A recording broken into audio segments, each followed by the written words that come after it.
Hello, everybody. Welcome back to the NBA Front Office Show. Happy Friday and happy start to the trade season, apparently, around the NBA because we've got lots of rumors to dive into. I'm Trevor Lane. You can find me on Twitter at Trevor_Lane, joined by Keith Smith at Keith Smith NBA.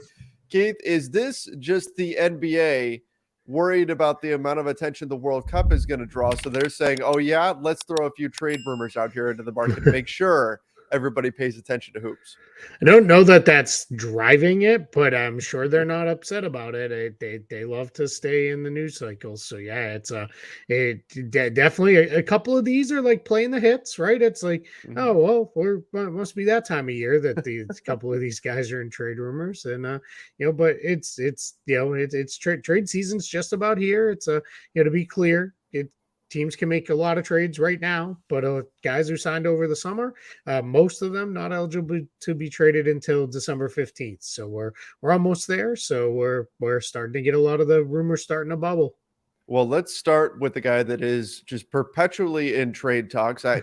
You and I both don't quite understand why, but John Collins, trade chatter. Once again, it feels like the Hawks have been trying to trade John Collins for years now. And here we are. He's one of the first names to pop up again on the market. What's going on in Atlanta? Yeah, my guess is the Hawks are looking at this as John Collins is their best path to getting really a lot better. They're not using him quite a bit. He's really turned into kind of a spot up shooter, occasional lob guy, and that's really it. He doesn't get any touches other than that. Now they have another mouth to feed with DeJounte Murray. They still obviously Trae Young has a very high usage, and DeAndre Hunter has been eating up some of the on ball reps. Eventually, Bogdan Bogdanovic, will be back. And he's also another guy who's going to need shots and touches. So it's just a little bit messy right now in Atlanta. And I'm guessing they're looking at it and saying, well, we got DeAndre Hunter. He can kind of play the four. If we could go get ourselves another wing, that could work. Or somebody who just fits a little bit better, maybe another defender to throw in the mix. So why not use John Collins and his big salary as kind of the trade bait? But yeah, you're absolutely right. This is year, I don't know, whatever number. It's certainly the life of you and I doing this show together. John Collins has been in trade rumors every year. He's been in the league for 6 years, so I'd imagine it's year 6. Yeah, probably somewhere in that range, right? Is at least what it feels like. This season, he is shooting a career low 23% from three. That's obviously going to be a factor when you've got a team that has Trae Young, when you've got DeJounte Murray, you want to have shooting around them, and John Collins hasn't been able to do that. Though for his career, he's a much better three-point career-wise. He's 37% from 3, so you'd have to imagine there will be some progression to the mean coming there. When I look at his contract, though, I mean, this is pretty hefty here. You've got 23.5 million this season, 25.3 million the following season, 26.6 essentially the season after that. Then a player option in 2025, 2026 for 26.6 million. I don't like that's going to be cause for concern for some teams that like to have their cap sheets clean. How big of a factor is that contract going to be, and the fact that it runs for potentially another 3 years past this one?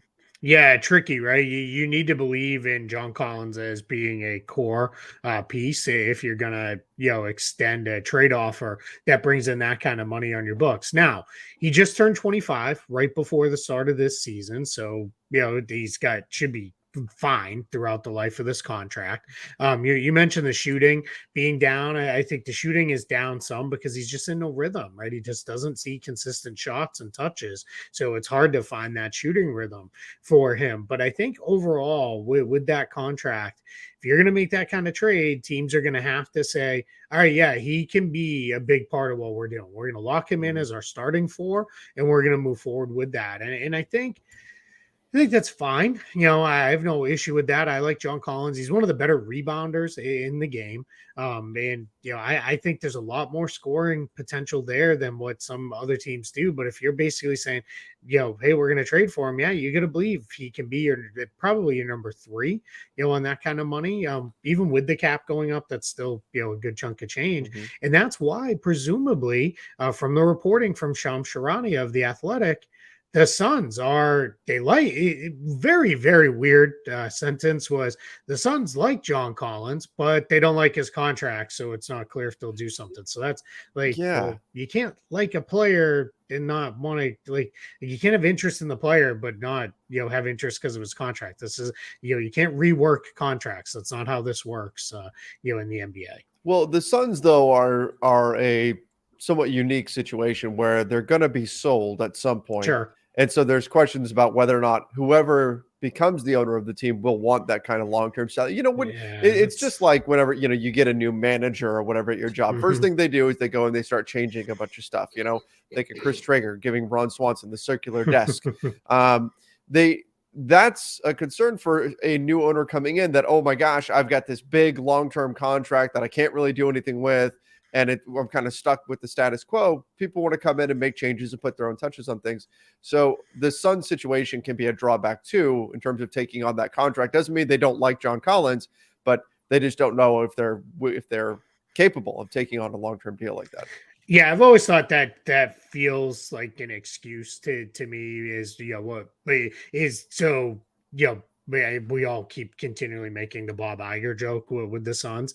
Is he only going to lead an investment group that will pay 3.5 billion instead of 3.6 billion? Like is that going to be what happens here? Is it going to be like, nope, got to knock money off because you have John Collins on the books for 100 million? Like right. I mean, that always just felt a little odd to me, but I get it. It's as dumb as I think it is. It is a real thing. It happens, all the time in these situations where it is like, yeah, do the other thing is, do they even have the green light? Because what if this sale drags out, months and months or a year even or something like that? Do they even have the green light to add likely salary there? Then you also get into the also important, where does the salary match come in? What does that look like? How are you going to make that work? So that's where it also gets a little bit tricky. But my guess is if the Suns could get past the long-term money, they'd make it work with this. And this was kind of thrown in not as an aside because it became the bulk of that piece from Shams, but it was thrown into some reporting around Jay Crowder, who would presumably be part of any trade that delivered Phoenix John Collins. Right. Yeah, and let's just go ahead and talk about Jay Crowder, and we'll stick with the Suns here. So the Bucks and now maybe the Hawks, potentially teams where he could land. Now there was something that came out the other day that the Suns are like re-engaging, getting closer to doing a move with Jay Crowder, and a lot of that has to do with Cam Johnson, his injury status. The Hawks we kind of just talked about in terms of what their interest in Crowder would be. If it's a John Collins move, then of course Crowder's contract could be involved there. The Bucks, thoughts on them targeting him? That to me, that feels like a very, not the same player, but a PJ Tucker-esque move for the Milwaukee Bucks if they're able to work something out there. Yeah, that's exactly. Sorry, I was dealing with a playful puppy this morning. He really wanted to get involved in the show. I was walking around with 2 toys in his mouth right now, so he really wants to play. Jay Crowder. Yeah, it's exactly what it'd be. It'd be their new version of PJ Tucker, and a little bit bigger than PJ Tucker. Probably not quite as stout, in the post, but can defend on the perimeter a little bit more. I think too. They really haven't had that kind of player since they lost Tucker. They don't have another defensive-minded forward who's kind of generally a pretty good spot-up shooter. Crowder is pretty streaky guy from behind the arc, but my guess is that is kind of where the Bucks want to go with this. And for the Hawks, this is what I was kind of alluding to before is we've got DeAndre Hunter as kind of this, versatile forward who can defend both, kind of positions. We feel good. We add another guy like that. Now, all of a sudden we've, added a little bit more defensive versatility. So that makes sense why both of these teams would be in on Crowder. For the Bucks, it almost kind of has to be Grayson Allen in a trade. If they're going to get Crowder, because that's your big salary match. There were very credible rumors of Grayson Allen and George Hill potentially for Jay Crowder, but that really never went anywhere. And I kind of get that from the Sun side. I don't see what that does for them. Those 2 guys, you don't really need to add 2 more guards to that mix in Phoenix. So that's why, I think maybe a 3-team trade could work here with either one of these teams, but we'll see where this one goes. But it was weird. We got all these reports like just a couple of days ago that like teams are closing in on Jay Crowder trades, and Jay Crowder is out there tweeting, or I guess it was Instagramming, weird clock emojis, which I didn't fully get that one, Is that but the new version of the eyeball I emojis? guess. I mean, maybe he's like, it's time's ticking down. He did as like one of those weird like mantle clocks though. Like, so it was like I don't know, maybe he's going back in time, or he's going like he's redoing his house or something. He likes antiques, but I don't know. It was a little weird to me, but yeah, I mean that's this time of year when a guy's on the block and he starts tweeting or posting weird emojis. We have to all look for deeper meaning into all of it. Jay Crowder is just saying that whenever he's traded, that whoever trades for him is going to get a reinvigorated version of himself, and he'll be like a 25-year-old Jay Crowder again. Nice, there he goes. Yeah, That's or what it he's is. like, or he's like saying like, "Hey, I'm ready to be on the clock and go to work." Oh, that could be it Let's too. go, That could right? be it Yeah, too. he That's used where to tweet regularly. Was with the Celtics, he would tweet, in all caps with a ton of exclamation points about the game and effort and all this stuff, and then it always ended with "It all started in the driveway." it all started in the drive. Okay. I like Yeah, that. you kind I of like like that, that. yeah. Yeah. I like that to put on your hard hat and, remember where you came from and all that Mhm. kind of stuff. I think he needs to tweet out what's the Flintstones where they've got the little whistle that they pull for working. There it is. He could, Yeah. he could do something like And that. slide down the back of a dinosaur. That's And then right. people will be like, wait, is he going to the Raptors? Is Oh, that what you're this right. means? That's what that would turn into. Yep. Oh my gosh. All right, let's stick with the Suns. They are not just looking at John Collins, could be looking at some players on the wing that have a lower price tag, and that's a result of, as I said before, the Cam Johnson injury. Obviously, the situation with Jay Crowder, they could use some help on the wing, so they are looking at Kyle Kuzma, KJ Martin, Harrison Barnes. All these targets make sense, and Mhm. I do wonder if it just becomes the Suns are looking for whatever wing they can get on the best price tag, and then they go from there. The wings are not the easiest thing to acquire in today's NBA, but if you are looking to get one, these are all fine targets in my mind.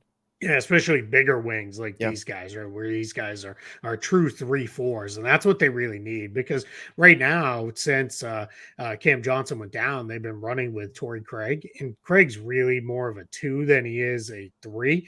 Well, let me rephrase that. He's more of a 2-3 than he is a 4, and he's been kind of playing the 4. I know Mikal Bridges can definitely play the 4 and handle some guys here, but yeah, we'll see. I KJ Martin one is interesting. Remember, all the way back before the season started, he asked for a trade from the hmm Rockets, and it was very quiet because it's like, cool, it's KJ Martin. Like, why are we, no one's gonna make a big deal about it. But that was because the Rockets had added Tari Eason and they had a whole bunch of forwards in the mix. And I think he was like, am I gonna play? Well, he's been playing a lot for them. But that one was out there, and then Kuzma and Barnes are both pending unrestricted free agents. Barnes' contract is expiring. Kuzma has a player option, which he's Yeah. absolutely going to decline because it's Yeah. only for 13 million.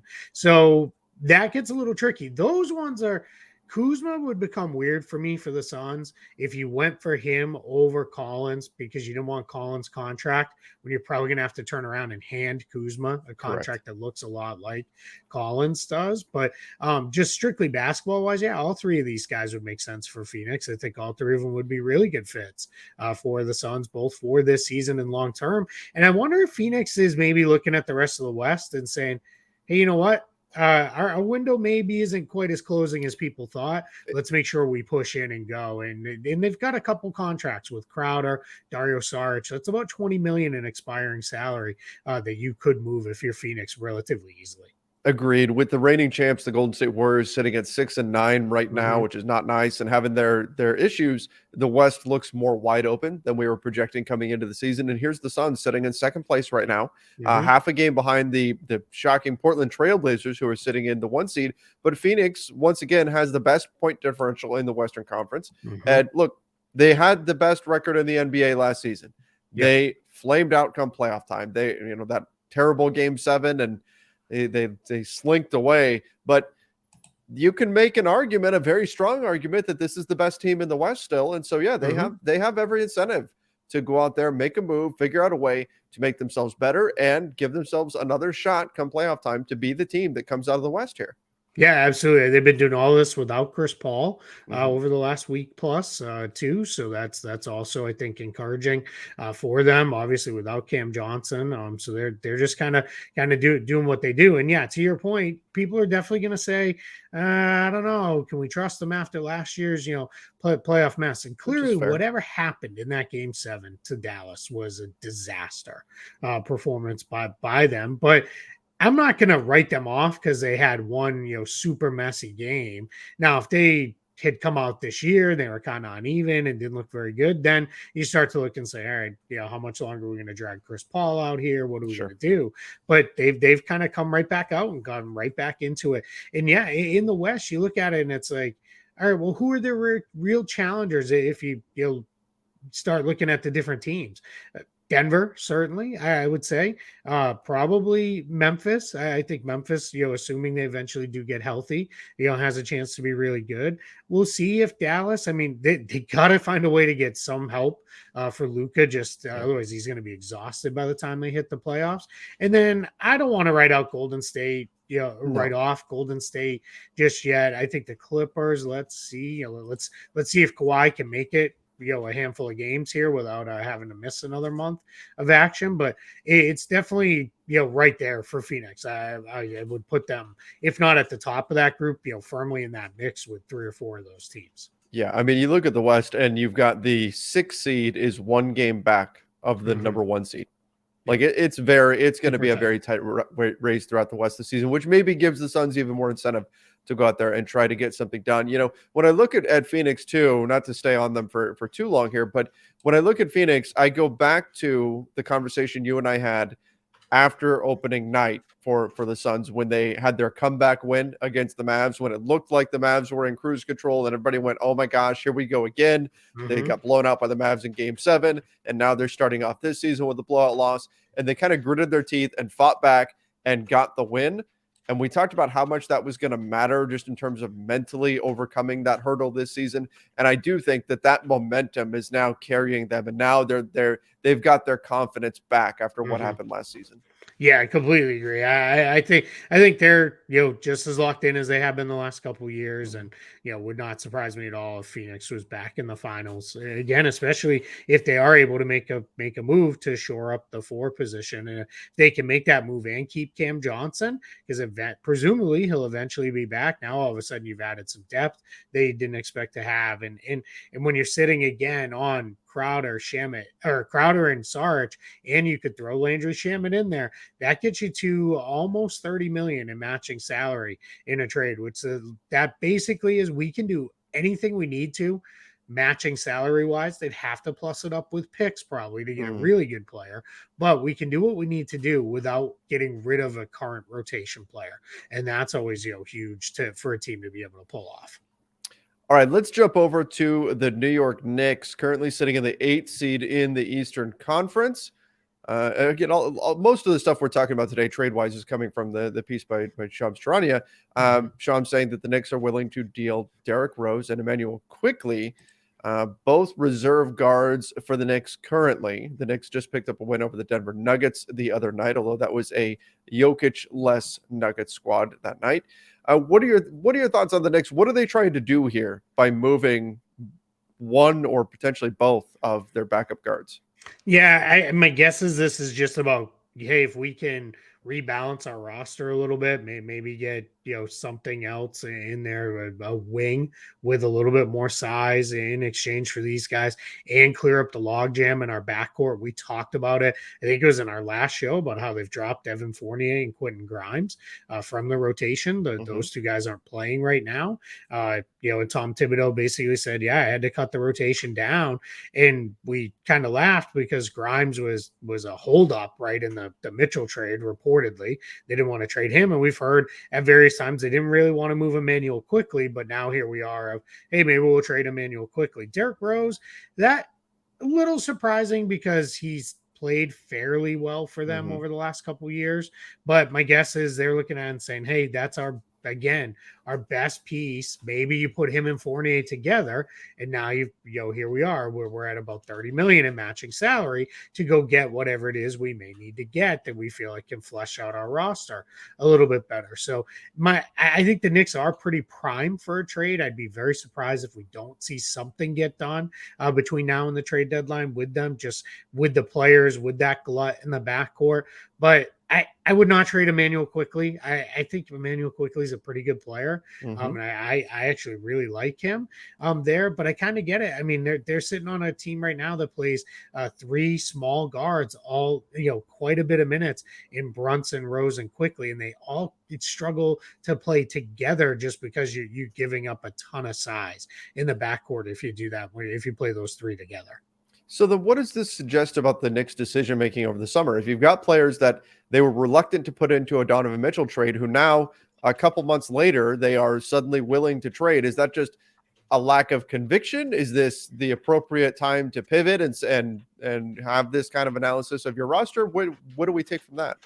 Yeah, I wonder if this was maybe a way for the Knicks to be like, hey, we're not that high on the price we would have had to pay for Donovan Mitchell in order to put him in our roster the way it is right now. Because remember, the Brunson deal was done by that point. So it was, if they didn't love Brunson and Mitchell together, which you would have had to have been sold that can be our backcourt for the next 5 years or so, to make a trade like that with the investment you would have had to put in, because it would have been, it's not like it was Grimes or Quickly or both, and that's it, because it was going to be multiple picks and everything else they would have had to send. I wonder if it's almost their way of saying, like, well, we really don't want to part with these guys, but the underlying message is, we just don't love the fit of Donovan Mitchell for the cost we would have to pay to go get him. Yeah, if you could get him for next to nothing, of course, they would have jumped all over it. And that would have been very hard to come out and immediate,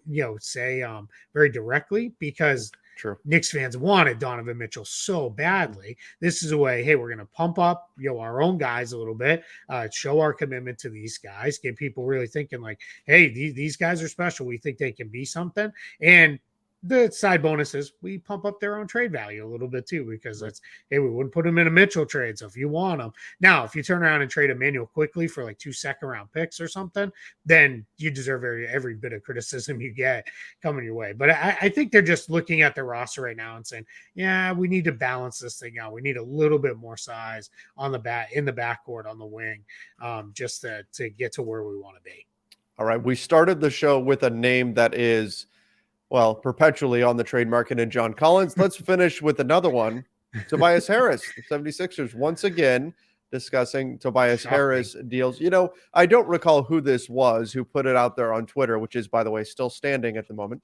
But it was a 76ers reporter who said, this isn't necessarily the 76ers just trying to get rid of Tobias Harris. It's just the logistics of you're operating under a hard cap, and he takes up Derek Bodner. Okay, it was Bodner. Yeah, the Daily Six. Yeah, he's an independent cover of the Sixers, used to work for The Athletic. But yeah, I saw the same tweet. I'm glad you remembered who that was, so we can give credit there. Who said, look, this is just the reality of operating under the hard cap, and he takes up a big chunk of change. So if you're going to try to make any kind of a trade, it's just natural that it's going to lead you down that path towards Tobias Harris. Yeah, absolutely. $37.6 million this year. Again, I just, talked about a couple teams getting to that 30 million mark, let you kind of do almost whatever you need to do. Well, Philly's right there with one guy. Now, I don't think this is not a let's just move him type situation by any means. But I think this is Philly saying, hey, again, if we can get something we think fits our roster better, maybe another on-ball creator, because with James Harden out, that really falls to Tyrese Maxey to do almost all of that. If we could get another guy who can do a little something on ball, then Tobias Harris might be the conduit to that. The challenge is $37.6 million this year, $39.3 million next year.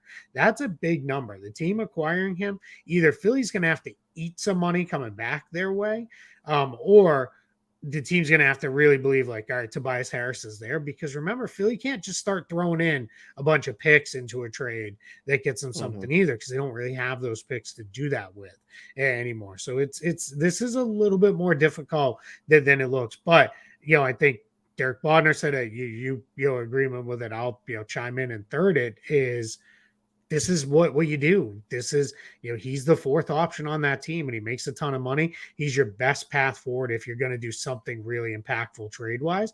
And never count out Daryl Morey, right? He's always Correct. doing something, and he's willing to take those big swings. So I'm not ready to start firing up trade machine ideas for Tobias Harris, but I'm also not going to be surprised if invariably I'm on my way to do school pickup in the next month here and we get a Tobias Harris has been traded tweet. Maybe if Twitter still exists, we get a tweet. I don't know, or whatever has come along to replace it. I don't know, an Instagram notification from Woj or something. I don't know what that's going to look that would like. be such a mess. Right? Instagram is a nightmare for what we do. It's not chronological, but this will take us down a whole different rabbit hole. Yeah. It's not chronological. Twitter. Come on, just stop messing around with it and for real. Be what it is. Yes, for real. So 15 points per game right now for Tobias Harris, 6.2 boards, 3 assists, shooting 40% from 3. Mm-hmm. I mean, look, he's playing well. This isn't like he's playing poorly, we've got to move this guy. But I understand if they're going to make some kind of significant change, you kind of have to turn towards a Tobias Harris trade. So let me ask you this, Keith. Tobias Harris on his contract or John Collins on his contract? What would you rather have on your roster if you're an NBA team? John Collins, he's younger. I think he's more plug and play. I think he's a better defensive player, better on the boards. I think Harris, the challenge is you look at those numbers, those are pretty good, but they're not really scalable because you put him in a prime role where he becomes your 1 or 2. And now the efficiency is going to drop. It's not going to go to where I think you want it to go to. Where Collins, I think there's still some upside in there. You get him back to the guy he was the last couple of years, you start to feel pretty good about that. Yeah, fair point. Tobias Harris, 30 years old. That's got to matter in teams thinking. Of course, a little bit shorter term contract than Collins has. But what's interesting with this though is that there's wings on the market in general that we're hearing. The Suns are looking at Kuzma and KJ Martin and Barnes and John Collins and Tobias Harris. It's not every season that you see wing players pop up. Typically, NBA teams like to hoard them as much as possible. So if anything, I know this is. You may be going a step too far, but it's got me a little bit more optimistic that we're going to see more movement this year by the trade deadline because, again, we're starting to see names pop up and wing players in particular that I don't know if you would during a typical season. Yeah, I'm with you on that. I also think, too, keep in mind, you've got San Antonio and Indiana both sitting out there with about $30 million in cap space each that they've got to use a big chunk of it before the end of the year. Otherwise, they're going to pay out money to their guys. Again, not the worst thing in the world. Oklahoma City ended up doing that last year.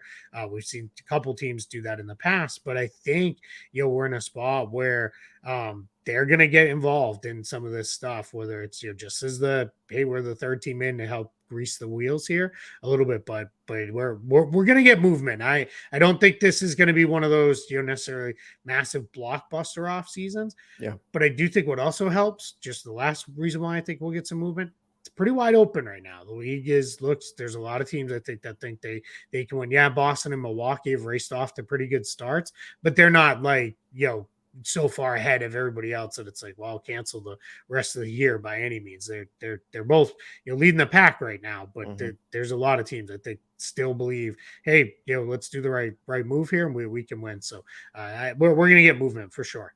Okay, last story. I would be remiss if we didn't mention this one. Kyrie Irving sounds like he is most likely going to be back in action on Sunday. The Brooklyn Nets just picked up a win over the 1 seed in the Western Conference, the Portland Trailblazers. They got a 109-107 win.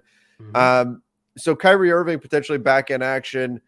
This is kind of the Nets have got to make a push now, right? I mean, they're 7-9 right now. They've got an opportunity still to get this thing back and rolling again, but you got to get Kyrie back in the fold. You got to get past all of the stuff and just get back to basketball here.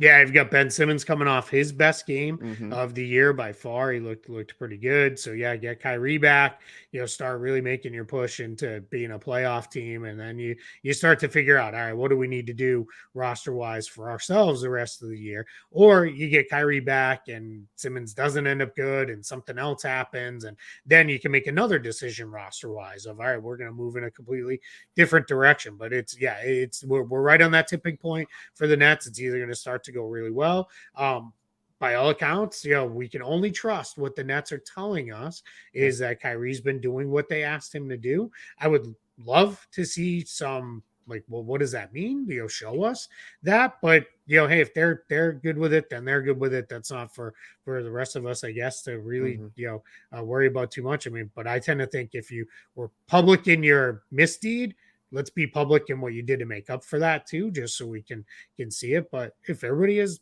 good with it, that needs to be, then so be it, and on we go. But yeah, I mean, this is what we said. It looked like probably after the West Coast trip, they'll be back at home on Sunday against the Grizzlies, and all of a sudden a Sunday evening game that has a lot of interest that maybe wouldn't have been there otherwise. A couple, it should be a fun game anyway. You got John Morant and in Brooklyn, so but definitely, but we'll all be kind of checking in to see. All right, Kyrie's back. What does it look like?